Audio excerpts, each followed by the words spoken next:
What's your favorite soap opera? General Hospital. I've been watching it since I was 5, which is, let's just say, over 50 years ago. So, yeah, General Hospital, from still to this day.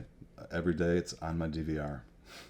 My name's Dan Schultz. I grew up in Cleveland, Ohio, and I'm the owner of On Cue Costumes and Connie's Vintage Trunk here in Montclair, New Jersey.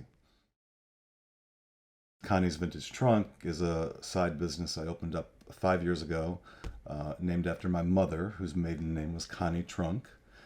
And it's a vintage clothing boutique with items from the 1930s through the 1980s. Her maiden name was Trunk. It's an old German name. So after she passed away, I was going through legal papers, and I kept coming across Connie Trunk. And it just dawned on me the name of the shop should be Connie's Vintage Trunk. I always had an interest in costumes because that was always the funnest part of being in a show, when the costumes arrived and you got to put them on for the first time. I'm an actor, director, producer. I had my own theater company in Ohio many years ago, and I ended up buying a costume shop that I'd done business with, that I was renting costumes from, and then ended up in New Jersey, and I reopened the business here. Soap and Bubbles is a web series that I wrote and directed, and it's based off of like a vintage soap opera from the 1970s. I grew up watching soap operas. It's the proverbial story of, growing up watching soaps with your mom and your grandma. And I always had a love for the drama and the high drama and the flair and the campiness.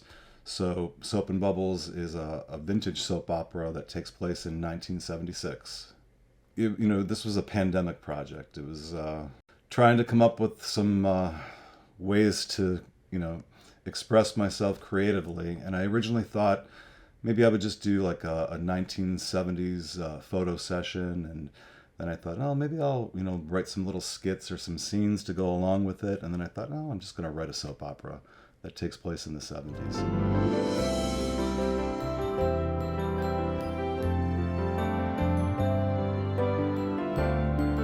Well, the biggest challenge is that my background is in theater, not film, so I knew absolutely nothing about film production, nothing about video production, nothing about taping.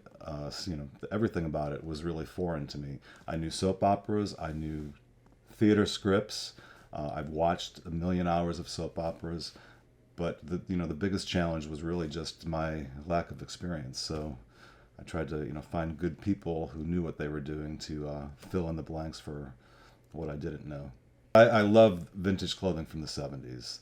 The hippie look, the maxi dress, double knit polyester suits, leisure suits.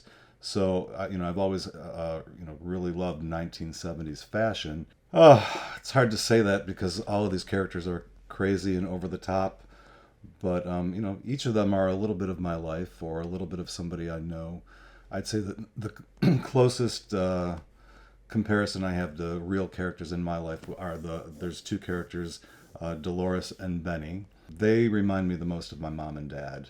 The way they act, the dynamics of their relationship. I costumed both of them in attire that my mother would have worn in the 70s, that my father would have worn back then. My mother was a registered nurse.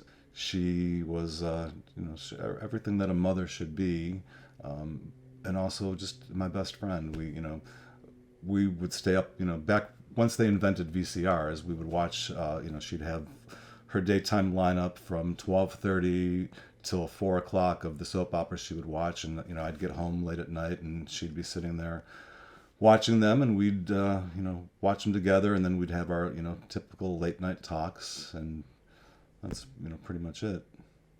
Season 1 was really like our pilot project. It was my first time filming anything, first time really writing a script for television, but it was the inspiration to do this current season, and I'm really happy with the way that it came out. So I've written a season 3 and a season 4, so we'll see what happens with this one and what the future brings. Dream big, don't give up. Everything comes down to one thing: how bad do you want it?